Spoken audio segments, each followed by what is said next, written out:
To figure out how to close the cycle on commercial CO2, imagine a carbon tax, sized to remove the CO2 emissions, and apply this tax to those CO2 sources. CO2 taxes will now fund commercial drawdown, which removes all of our ongoing emissions, plus our old pollution, and all excess CO2 from feedback effects. The CO2 will then go to supply other processes and activities harmlessly.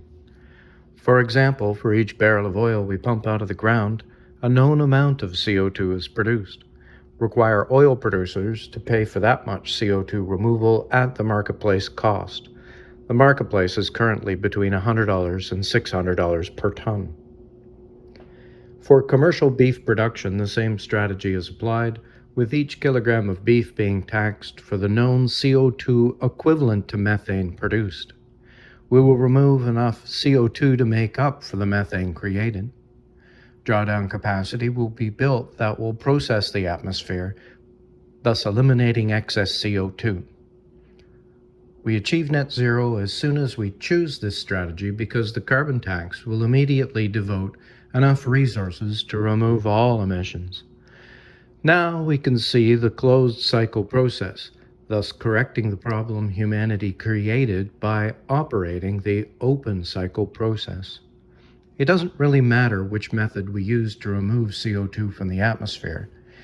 There are a multitude of commercial drawdown options. Instead, trade CO2 in the marketplace as a commodity. The value will float freely, with that value pegged at the cost of CO2 drawdown. Once the government legislates the full marketplace carbon tax, commercial enterprises will happily draw down the waste CO2 in the cheapest way possible to maximize their profits. Oil producers and other emitters will pay full price, their emissions will be eliminated, and oil refineries and other drawdown industries will be paid for the CO2 they eliminate. The people working in oil and gas will be needed to create the capture technology at their refineries, and also the vast commercial CO2 drawdown market, which will be paid the removal tax to do so. Our energy sources help us maintain the light of civilization. Fossil fuels have literally lifted billions of humans out of poverty. We should thank the fine people from oil, gas, and coal for making all of our lives better. I'm sure they will be only too happy to turn their efforts to producing even more energy to scrub our atmosphere clean.